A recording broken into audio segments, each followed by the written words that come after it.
안녕하세요. 자리에 오신 모든 성도님들 주님의 이름으로 환영하고 또 축복합니다. 주님을 사랑하셔서 이 자리에 오셨는데 다시 한번 더욱더 주님의 처음 사랑과 처음 부르심을 회복하는 시간이 되기를 기도합니다. 제 이름이 그레이스 장인데 한국 이름이 두 개가 있습니다. 여러분이 알고 계시는 필이라는 이름과 은이라는 이름이 있어요. 어느 이름을 더 좋아할까요? 은이라는 이름은 저희 부모님께서 지어주신 이름인데 필이라는 이름은 공식적인 호적에 올라간 이름이고 은이라는 이름이 제가 좋아하는 이름입니다. 저희 부모님께서 저에게 그렇게 가족들과 함께 어렸을 때부터 불러준 이름이라서 누가 저에게 은이라고 불러주면 그때 느끼는 친근감, 또 굉장히 편안함. 왜냐하면 저희 어린 시절을 알고 저희 가족들을 알고 저의 모든 어린 시절의 삶을 아는 사람들이기 때문에 편안함을 제가 느끼게 됩니다. 이렇게 제가 은이라는 이름을 학교에 들어가면서부터 이제 갑자기 필이라는 이름을 불러지기 시작했는데 그때부터 제 안에 굉장히 어려움이 생겼습니다. 왜냐하면 그 이름이 너무 낯설고 또 차갑게 느껴져서 마치 제가 학교에서 공식적인 자리에 나가면 다른 사람이 된 것 같은 그런 느낌을 받을 때가 종종 있었어요. 그래서 어딘가에 숨고 싶고 누가 나를 부르면 내가 필이가 맞나 은이가 맞나 그 사이에서 갈등을 참 많이 했으면서 알게 모르게 두 개의 정체성을 제가 갖기 시작했던 것 같습니다. 공식적으로 겉으로 드러난 모습과 또 내면의 모습, 이건 저희 영적인 갈등과도 또 통했습니다. 밖으로 보여지는 모습은 어쩌면 괜찮은 것 같은 아무 문제가 없는 것 같이 보일 수 있었지만 저희 내면에서 숨기고 싶은 또는 아무도 알지 못했으면 좋을 것 같은 저희 죄성, 저희 두려움, 또 저희 부족함, 연약함 이런 것들을 숨기고 싶은 그 마음, 그 두 가지 사이에서 제가 굉장히 많이 중고등학교 때 갈등을 했었습니다. 어려서부터 예수님을 알았고 또 예수님을 영접하고 또 믿었기 때문에 예수님이 나의 구주, 나의 하나님이라는 사실은 알았지만 예수님이 모든 것을 알고 계신다는 그 사실 때문에 마치 예수님이 나를 모든 것을 아시면 혹시 나를 싫어하지는 않으실까? 나를 떠나지는 않으실까? 내가 죄를 지으면 나를 멀리하시지는 않으실까? 그것으로 인해서 제 안에 깊은 두려움이 있었습니다. 수련회에 가서 예수님께 기도하면 주님이 나의 하나님이시고 나를 사랑하신다는 것이 느껴졌을 때도 있지만 또 집에 와서 또 평범하게 살아갈 때는 또 제가 죄를 짓거나 주님 기뻐하지 않은 일들을 할 때마다 제 안에 깊은 두려움이 있었습니다. 이 갈등을 가지고 중고등학교 시절을 업앤다운 이렇게 보내고 나서 대학에 들어가게 되었는데 그때 대학교에 들어가는 첫날에 이 합격 통지서를 받으러 가는 그날에 한 언니가 저에게 다가와서 저희 선배님이셨는데 전해주고 싶은 이야기가 있다면 작은 소책자를 하나 읽어주기 시작했습니다. 잘 봤더니 전도하는 책자였던 것 같아요. 근데 저는 크리스찬이었고 또 어디로 가야 또 다른 친구와의 만남이 있었기 때문에 바쁘다는 핑계를 대고 버스 정류장으로 걸어가고 있었어요. 근데 그 언니가 포기하지 않고 저를 따라오면서 계속해서 그 책자를 읽어주고 있었습니다. 저는 어떻게 이렇게 계속해서 따라올까 마음에 들지 않는 마음, 불평하는 마음 반으로 계속해서 버스 정류장을 향해서 걸어갔는데 버스 정류장에 도착했을 그때쯤에 그 언니가 읽어준 대목이 바로 내가 결코 너를 버리지 아니하고 결코 너를 떠나지 아니하리라. 이 말씀에 이 대목이 저에게 들려졌습니다.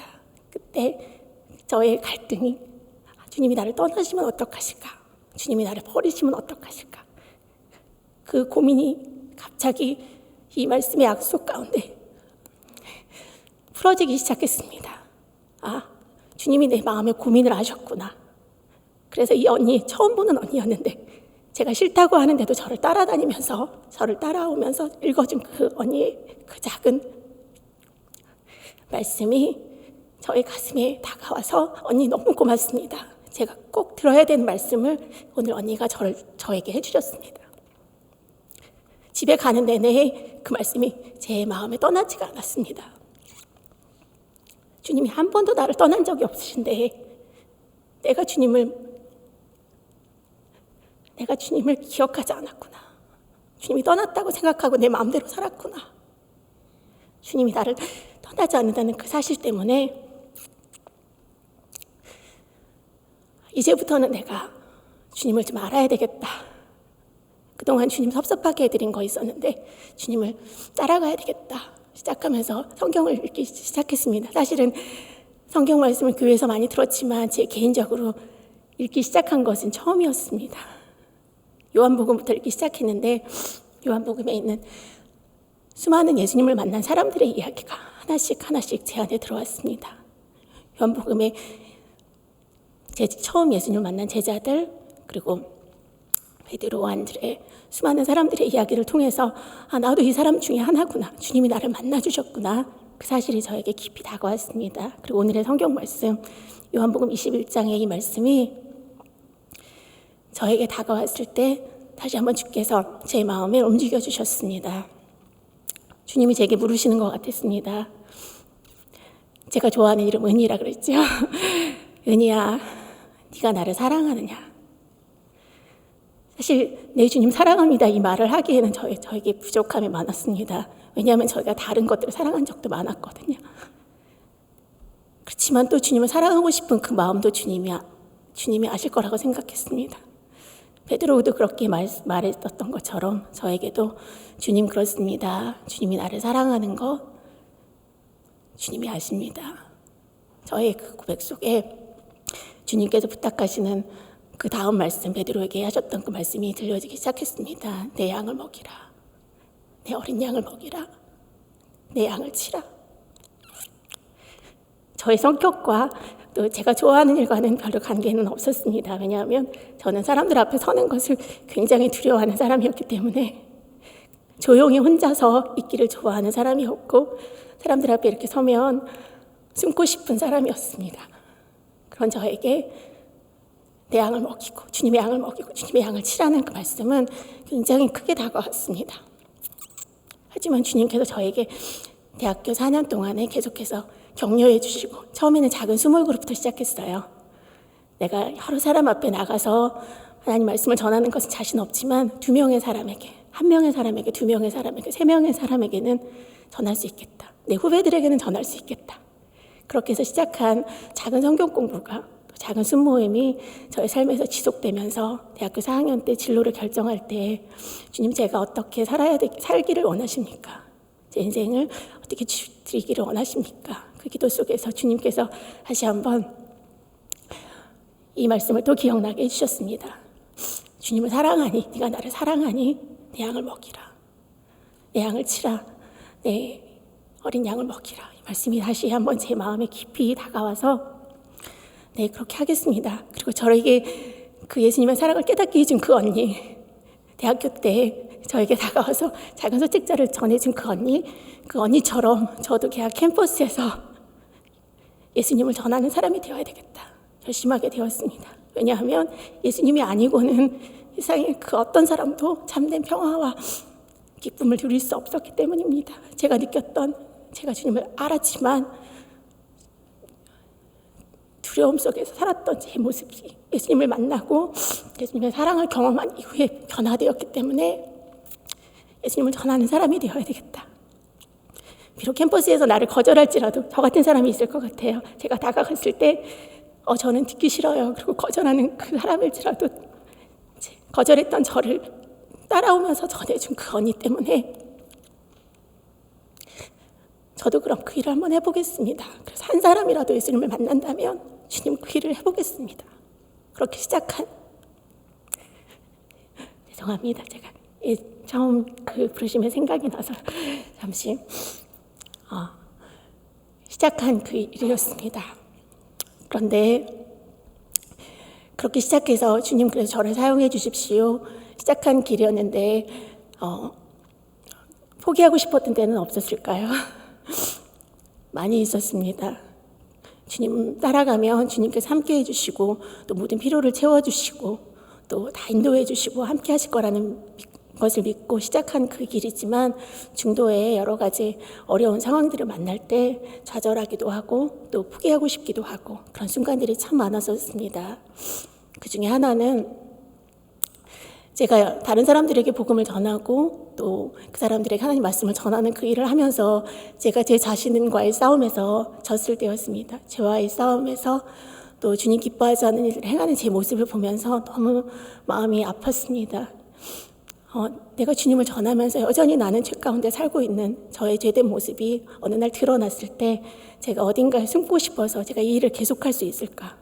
두려움 속에서 간사로 살기 시작한 초년병 때 얼마 되지 않아서 굉장히 힘든 순간이 있었습니다. 집에서 며칠 동안 내가 더 이상 이 일을 계속할 수 있을까? 마치 나는 자격이 없는 것 같이 굉장히 힘든 그 순간에 주님께 다시 나아가야 되겠다. 그 마음을 주셔서 저희 모임에 저녁 기도 모임에 나가게 되었습니다. 기도 시간에 무릎 꿇고 엎드려서 한참을 주님의 이름만을 불렀습니다. 무슨 말을 시작해야 될지, 왜냐하면 제 모습이 너무 부끄러워서 어떻게 주님 앞에 다시 서야 될지, 또 주님께 어떻게 간구를 해야 될지 모르는 그 상황이었습니다. 한참을 그렇게 엎드려서 주님 어떻게 합니까? 주님, 그렇게 주님의 이름을 부르는데 주님께서 저의 이름을 부르시는 것 같았습니다. 은희야. 근데 그 이름이 은혜라는 뜻이잖아요. 주님의 은혜를 받은 여인. 그 이름을 듣는 순간에 제가 좋아하는 이름이기도 하지만 주님의 은혜가 생각났습니다. 주님이 나를 부르신 것은 내가 잘해서가 아니라, 내가 다른 사람보다 훌륭해서가 아니라, 주님이 나를 부르신 것은 주님의 은혜이구나. 죄인된 나를 부르신 그 주님이 다시 제 이름을 통해서 그 주님의 은혜를 생각나게 해주셨습니다. 내가 그 주님의 은혜로 구원받은 내가 그 주님의 은혜를 잊어버리고 내가 잘해서, 또는 내가 주님께 더 많이 헌신해서, 내가 주님께 조금 더 쓰임받는 사람이 될 것 같아서 우쭐했던 제 마음, 또 제 힘으로 해보려고 했던 저의 그만한 마음, 여러 가지 것들을 주님께서 보여주시기 시작했습니다. 그러면서 다시 한번 주님께서 용서해 주시는 것이, 정말 주님의 은혜로 나를 다시 새롭게 해주시는 것이 무엇인지 주님께서 생각나게 해주시고, 제 안에 정말 주님께서 나를 용서해 주셨구나, 다시 살게 해주시구나, 다시 일으켜 주시는구나, 그 말씀을 기억하면서 그날 주님께 고백을 드렸습니다. 한국에 있을 때였는데 미국에 올 일이라고는 생각하지도 못했을 그때였지만, 주님, 이제부터 제 이름을 그레이스라고 부르겠습니다. 제가 은이란 이름은 호적상 휠이란 이름이 올라갔기 때문에 이름을 바꿀 수는 없지만 이제부터는 제 이름을 그레이스라고 부르겠습니다. 그래서 제가 그 이름을 기억할 때마다 주님이 나를 부르신 것은 주님의 은혜이구나, 그리고 내가 자랑할 것도 주님의 은혜이구나, 내 이름을 부를 때마다 그것을 기억하고 자랑하겠습니다. 그때부터 제 별칭이 그레이스가 되었습니다. 그리고 미국에 와서 자연스럽게 캠퍼스에서 전도하고 사역하면서 그레이스라는 이름으로 사역할 수 있게 해주셔서 마치 주님이 저에게 새로운 이름을 주신 것 같아서 굉장히 감사했습니다. 작년부터 고등부 사역을 하면서 다시 한국 이름 대신에 그레이스라는 이름을 써서 어떤 분들에겐 굉장히 낯설게 느껴질 수 있을 것 같아요. 어떻게, 왜 갑자기 이름이 영어 이름으로 바뀌었을까? 하지만 그 이름이 주님께서 다시 한번 저에게 주님의 은혜를 생각나게 해주시고 주님의 부르심을 생각나게 해주시는 이름이라서 제가 좋아하는 이름이기도 하고, 그래서 저를 그레이스라는 이름으로 불러주십시오. 그렇게 해서 시작한 이름입니다. 오늘 저희 이야기를 이렇게 하게 된 이유는 바로 오늘의 말씀, 베드로에게 만나주신 그 주님, 베드로를 만나주신 그 주님이 저를 만나주셨고, 또 그 주님이 여러분 한 사람 한 사람을 만나주시기를 원하시고, 또 그것이 한 번에 끝나는 것이 아니라 계속해서 만나주시고 또 회복시켜주시고 새롭게 해주실 것을 믿기 때문입니다. 오늘의 말씀에서 베드로가 예수님을 만난 그 장면은 베드로가 예수님의 죽으심 앞에서 예수님을 3번 부인한 그 이후였습니다. 그리고 부활하신 주님을 다시 만나서 2번 만나서 주님이 부활하셨지만 베드로에게 여전히 남아있는 그 깊은 죄책감, 내가 주님을 따라간다고, 내가 주님의 제자라고, 또 주님과 함께 다른 사람이 다 주를 부인하지라도 나는 주님을 부인하지 않겠습니다. 나는 주님을 따르겠습니다. 그렇게 자신만만했던 베드로가 3번이나 사람들 앞에서 나는 예수님을 모릅니다, 예수님을 저주하면서 부인했던 그 베드로의 그 모습, 베드로는 그것을 간직하고 있었을 것입니다. 예수님이 다시 갈릴리에 가서 너를 만날 것이다 그렇게 말했지만 아직 예수님은 만나지지 아니하고 그 베드로의 마음속에 얼마나 힘겨운 시간이었을까. 제자들과 함께 예수님을 기다리면서 베드로가 말합니다. 나는 고기 잡으러 가겠다. 그의 친구들도 동료 제자들도 함께 따라갔습니다. 고기 잡는 그 자리, 베드로는 그 자리에서 예수님을 만났었습니다. 그리고 예수님의 부르심을 그 자리에서 경험했었습니다. 그 자리로 베드로는 고기를 잡으러, 그리고 베드로의 직업이기도 했지요. 베드로는 벳세다 사람, 갈릴리 사람, 그 중에서 벳세다가 고향인데 벳세다는 물고기의 집이라는 뜻이라고 합니다. 물고기 잡는 사람들, 그리고 물고기 잡는 일, 그리고 그 친구들, 가장 편안함을 느끼는 곳, 또 가장 자연스러운 곳. 베드로는 한때 주님을 따라서 수많은 사람들이 따라오고 또 수많은 사람들을 주님이 만나주시는 기적도 경험하고 치유도 경험하고 많은 기적과 사들을 경험했지만 지금은 그런 거 다 잠시 접어두고 고향에 내려와서 물고기를 잡는 그 시간, 평범한 일상으로 돌아왔지요. 내가 과연 다시 주님의 일을 감당할 수 있을까? 내가 과연 주님의 제자라고 말할 수 있을까? 그 심정 가운데에서 고기를 잡는데 밤이 새도록 한 마리도 잡지 못하는 그 상황이었습니다. 아침이 되어서 한 사람이 물가에서 말합니다. 얘들아, 너에게 고기가 있느냐? 아니요, 없습니다. 배 오른편에다가 그물을 내려라. 배 오른편에다 그물을 내렸는데 수많은 고기가 잡혔습니다. 제자들은 감지하기 시작했습니다. 요한이 먼저 알아봤지요.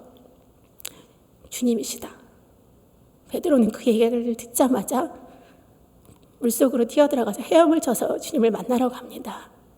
보고 싶었던 주님을 다시 만나게 되어서 기쁜 그 장면 속에 예수님이 계신 곳은 숯불 위에 고기를 굽고 계셨습니다.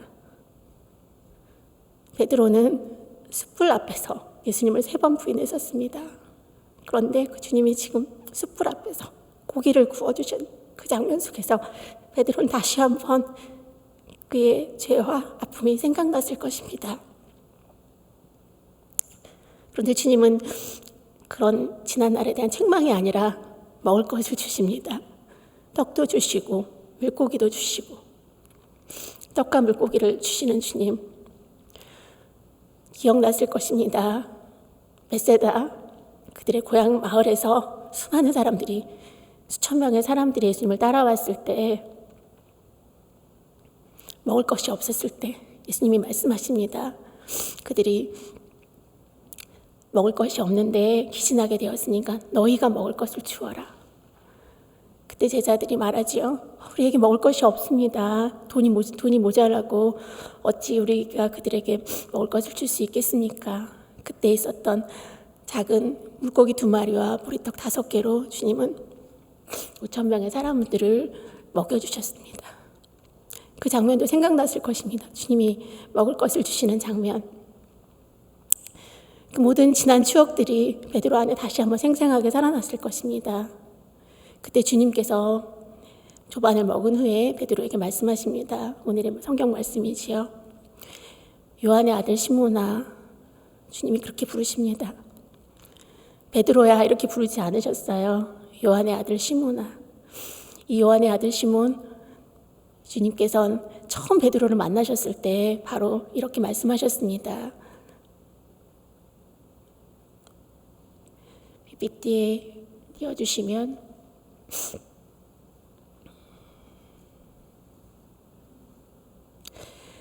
처음 예수님을 만났을 때 안드레가 베드로를 데려왔을 때 베드로를 보시고 처음 만남이었지만 안드레는 기억하고 있었습니다. 예수님은 알고 있었습니다. 내가 요한의 아들 시몬이다. 그런데 장차 너를 개발하리라. 예수님은 베드로가 누군지 알고 계셨습니다. 그의 아버지도 알고 계셨고 또 그가 어떤 사람이 될 것도 알고 계셨고, 예수님은 베드로를 본 그 순간에 베드로의 과거의 모든 것을 알고 계셨고 또 앞으로 어떻게 될 미래도 알고 있었고 그 베드로를 만났습니다. 베드로가 얼마나 놀랐을까요? 그런데 바로 그 이름, 예수님이 주신 베드로란 이름도 있었지만 예수님께서 요한의 아들 시몬아, 이 장면을 부르십니다. 처음 만남이 생각났었을 것 같아요. 그리고 물으십니다. 내가 다른 사람들보다, 내가 이 사람들보다 나를 더 사랑하느냐? 이 사람들, 옆에 있는 사람들은 베드로가 함께했던, 동고동락했던 사람들이었습니다. 가장 편안하고 고향 사람들이고 베드로를 잘 아는 사람들, 베드로가 사랑했던 친구들, 또 베드로와 시간을 함께했던 사람들, 그 사람들보다 내가 나를 더 사랑하느냐? 또 다른 번역에서는 이것들보다 나를 더 사랑하느냐 이렇게 말했다고 합니다. 베드로에게 가장 소중한 것들, 소중한 사람들, 또 고기 잡는 배, 또 지금 막 잡은 물고기, 그물, 그 생계의 수단이지요. 그 모든 것들보다 예수님을 더 사랑하느냐. 예수님의 이 질문 앞에 베드로는 주님, 그렇습니다.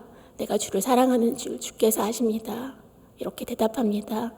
베드로가 그 주님을 부인했던 그 장면이 오버랩됐을 것 같아요. 이 말을 하기에는 너무 부끄럽지만 그래도 주님께서는 아십니다. 내가 주님을 따랐던 것, 내가 주님을 사랑하는 것 주님은 아십니다.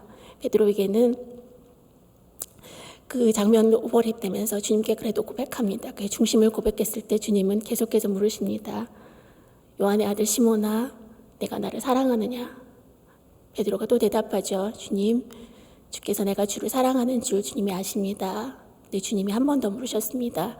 요한의 아들 시몬아, 내가 나를 사랑하느냐? 그때 베드로가 근심하면서 주님 모든 것을 아시는데, 주님 모든 것을 아시오니 내가 주를 사랑하는 줄을 주님이 아십니다.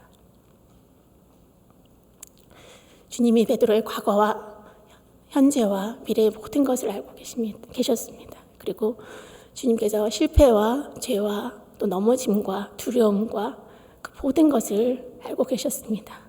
그런데 그 주님이 너 이렇게 했으니까 너희는 어떻게 그렇게 했니? 책망도 아니었고 또 비난도 아니었고 실망도 아니었고 제가 예전에 예수님이 나를 떠나시면 어떻게 할까? 예수님이 나를 멀리 하시면 어떡할까? 그 두려움 속에 살았다고 했는데 예수님을 잘 몰랐기 때문이지요.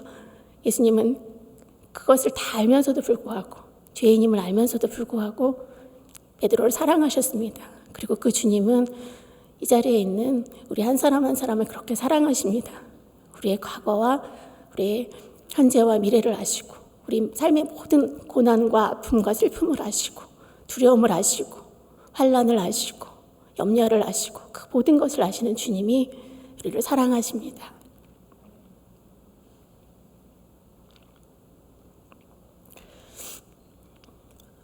베드로가 그렇게 주님 사랑하는 줄 주님이 아십니다 고백했을 때 주님께서 베드로에게 내 어린 양을 먹이라 말씀하시고 두 번째는 내 양을 치라 말씀하시고 세 번째는 내 양을 먹이라 이렇게 말씀하셨습니다. 주님의 양물이 목자 없는 양같이 수많은 사람들이 몰려오는 것을 베드로도 보았고 제자들도 보았었습니다. 수많은 사람들이 목자 없는 양같이 유리해서 예수님을 따라갔고 또 수많은 사람들이 예수님이 필요한데 그들을 먹일 책임을 베드로에게 맡겨주셨습니다. 베드로는 이미 한번 자신이 있었다가 한번 넘어졌다가 주님이 다시 세워주셨는데 지금 다시 세워주시는 과정에 있는 것이죠. 자신의 힘으로는 불가능한 것이었습니다. 주님이 그 수많은 사람들에게 너희가 먹을 것을 주어라 그렇게 말씀하셨을 때 베드로가 가진 돈으로는 제자들이 가진 돈으로는 실력으로는 그 수많은 사람들을 먹일 능력이 도무지 없었습니다. 그렇지만 주님은 오병이어로도 5,000명을 먹일 수 있으신 주님이십니다. 물고기 2마리와 또 보리떡 또 7개로 4,000명을 먹이신 주님이십니다. 그 주님을 바라보라고 베드로는 생각했을 것입니다. 이 일은 내 힘으로는 불가능한 것이구나. 내 능력으로는 불가능한 것이구나. 그렇지만 주님께서 하시면 하실 수 있는 것이다. 베드로 안에 다시 한번 깊은 도전으로 다가왔을 것 같습니다. 주님이 그 말씀을 하시고 나서 마지막으로 베드로에게 앞으로 될 일도 말씀해 주셨습니다. 그의 미래도 아시는 거죠. 처음 만났을 때는 네가 베드로라 하니라 게바라 하리라 말씀하셨는데 이제는 내가 늙어서는 내가 다른 사람이 너에게 띠를 띄우고 네가 원하지 않는 곳으로 데려갈 것이다. 그 미래에서 어떠한 죽음으로 살아갈 것인가를 또 말씀해 주셨습니다. 베드로의 미래, 이제는 예전에 예수님을 부인하기 전에도 예수님께서 미리 경고하셨었지요. 네가 다 굴기 전에 3번 나를 부인하리라. 그걸 미리 말씀해 주심으로 베드로를 미리 준비할 수 있도록 다시 회복할 수 있는 길을 보여주셨던 것처럼 지금도 다시 한번 이제는 정말 네가 어떠한 죽음으로 주님께 영광을 돌리게 될 것이다. 그것까지 말씀해 주심으로 베드로의 미래도 보여주십니다. 그리고 나를 따르라 말씀하십니다. 주님이 처음 주님을 만났을 때 나를 따르라 말씀하셨죠. 배 위에서 그때도 지금처럼 밤이 맞도록 아무것도 잡지 못한 그때 예수님께서 깊은 데로 가서 그물을 내리라 하셨을 때 말씀에 의지하여 내가 그물을 내리리이다 했을 때 베드로가 수많은 고기를 잡고 그때 예수님께 고백합니다. 주님, 나를 떠나소서. 나는 죄인입니다. 그때 그 베드로의 고백은 예수님 앞에서 자신이 어떠한지 물고기를 많이 잡았을 때 우와 물고기에 감동과 동시에 그가 느꼈던 것은 예수님 앞에서 나는 정말 죄인이구나. 그 죄인임에 자각한 그때에 예수님께서는 나를 따르라 말씀하셨습니다. 죄인을 부르신 그분이 은혜의 주님이십니다. 그 은혜의 주님이 다시 한번 또 주님을 부인했던 그 베드로를 다시 부르시고 나를 따르라라고 말씀하셨습니다. 그리고 시간에 있는 우리 여러분 한 사람 한 사람에게도 나를 따르라 그렇게 말씀하십니다. 또 한 사람의 예를 들어보겠습니다. 사도 바울은 그가 어떤 사람인지 굉장히 많은 일을 했었죠. 수많은 교회를 개척하고 주님의 사도로서 수많은 교회를 세우고 전도를 하고 많은 열매들을 맺었었습니다. 그런데 그가 마지막 디모데 전서에서 쓴 고백이 있습니다. 같이 한번 볼게요. 같이 한번 읽겠습니다. 시작. 나를 능하게 하신 감사함은 나를 충성되이 여겨 내게 직분을 맡기심이니 내가 전에는 비방자요 도리어 긍휼을 입은 것은 내가 믿지 아니할 때에 알지 못하고 행하였음이라. 내가 주의 은혜가 그리스도 예수 안에 있는 믿음과 사랑과 함께 넘치도록 풍성하였도다. 이쁘다 모든 사람이 받을 만한 이 말이여 그리스도 예수께서 죄인을 구하시려고 세상에 임하셨다 하셨다. 죄인 중에 내가 괴순이라.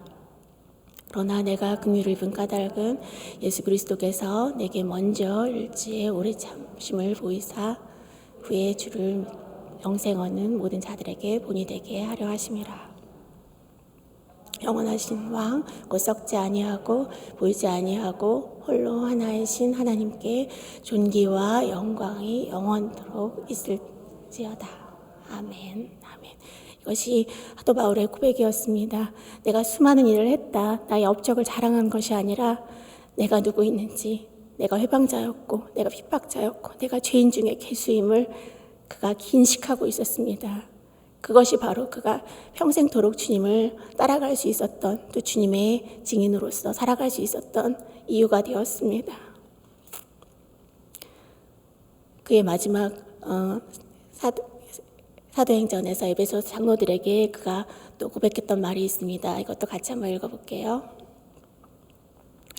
내가 달려갈 길과 주 예수께 받은 사명 곧 하나님의 은혜의 복음을 증거하는 일을 마치려 하면은 나의 생명을 조금도 귀한 것으로 여기지 아니하느니라. 그가 그의 생명을 다 바쳐서 복음을 전하는 일에 헌신했던 것은 바로 그가 하나님의 은혜를 깨달았기 때문입니다. 주님을 믿는 사람들을 핍박했던 그 자신 얼마나 큰 죄인지, 그런데 그를 만나주시고 그를 사도로 부르신 그 주님의 은혜를 잊지 않았을 때 그는 계속해서 그 주님의 은혜 때문에 복음 증거하는 일을 감당할 수 있었고 또 그렇게 살아갈 수 있었고 또 그것을 디모데에게, 사랑하는 아들 디모데에게 그것을 전합니다. 내가 누구인지, 내가 하나님의 은혜를 받은 자인데 정말 그것으로 인해서 감사하고 찬양하는 것을 볼 수 있습니다. 이 시간에 이 자리에 나오신 우리 성도님들도 돌아봤으면 좋겠습니다. 주님께서 언제 여러분을 처음 만나 주셨습니까? 또 주님께서 언제 여러분을 다시 회복시켜 주셨습니까? 그리고 주님께서 여러분에게 주신 말씀은 무엇입니까? 또 어떤 소명을 주셨습니까? 시간에 다시 한번 돌아보면서 주님의 은혜를 기억했으면 좋겠습니다. 주님이 우리를 부르신 것은 우리가 잘해서도 아니고 또 우리가 훌륭해서도 아니고 우리가 다른 사람들보다 뛰어나서도 아니고 우리가 죄인 되었을 때 주님께서 우리를 사랑하심으로 또 우리가 언약할 때 주님께서 우리를 불쌍히 여기심으로 우리에게 주님의 사랑을 확증해 주셨습니다. 그 사랑 때문에 이 자리에 있는 것이라고 생각합니다. 계속해서 평생토록 주님을 생각하며 또 주님을 사랑하며 그 은혜를 잊지 않는 여러분 성도님들 되시기를 축복합니다.